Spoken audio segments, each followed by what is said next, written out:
சோளிங்கர் மற்றும் சுற்றுவட்டார பகுதி சாலைகளில் குளம் போல் தேங்கி நின்ற மழை நீரால் வாகன ஓட்டிகள் அவதிக்குள்ளாகினர்.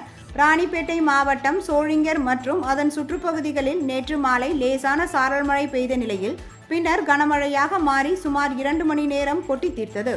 இதனால் வெள்ளம் போல் பெருக்கெடுத்த மழைநீர் வெளியேற வழியில்லாமல் பல இடங்களில் கழிவுநீருடன் கலந்து தெருக்களிலும் சாலைகளிலும் குளம் போல் தேங்கி நின்றது. இதனால் அந்த பகுதி முழுவதும் துர்நாற்றம் வீசியதோடு வாகன ஓட்டிகள் மிக சிரமத்திற்குள்ளாகினர். எனவே இருவரும் காலங்களில் மழைநீர் மற்றும் கழிவுநீர் தேங்கா வண்ணம் கால்வாய்களை தூர்வாரி சீரமைக்க வேண்டும் என்று நகராட்சி நிர்வாகத்திற்கு பொதுமக்கள் கோரிக்கை விடுத்துள்ளனர். இதேபோல் ராணிப்பேட்டை மற்றும் அதனை சுற்றியுள்ள பகுதிகளில் 1 மணி நேரத்திற்கு மேலாக மழை கொட்டி தீர்த்தது.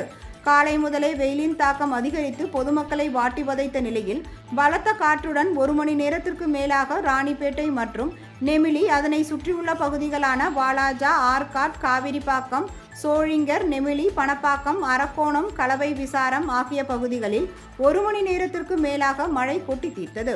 இந்த திடீர் மழை காரணமாக வெப்பம் தணிந்து குளிர்ந்த சூழல் நிலவியது. இதனால் பொதுமக்கள் மற்றும் விவசாயிகள் மகிழ்ச்சி அடைந்தனர். பலத்த காற்றுடன் கூடிய கனமழை காரணமாக பல்வேறு இடங்களில் முன்னெச்சரிக்கை நடவடிக்கையாக மின்சாரம் துண்டிக்கப்பட்டது. வேலூர் மாவட்டத்தில் கடந்த மே மாதம் முழுவதும் லேசான மழை முதல் மிதமான மழை அவ்வப்பொழுது பெய்து வந்தது. இந்த நிலையில் நேற்று வெயிலின் உச்சம் 104.2 டிகிரியை எட்டிய நிலையில் வேலூர், காட்பாடி மற்றும் அதன் சுற்றுவட்டார பகுதிகளில் சுமார் 1 மணி நேரத்திற்கும் மேலான மிதமான மழை பெய்தது. இதனால் வேலூர் மாவட்டம் முழுவதும் வெப்பம் தணிந்து இதமான சூழல் நிலவியது.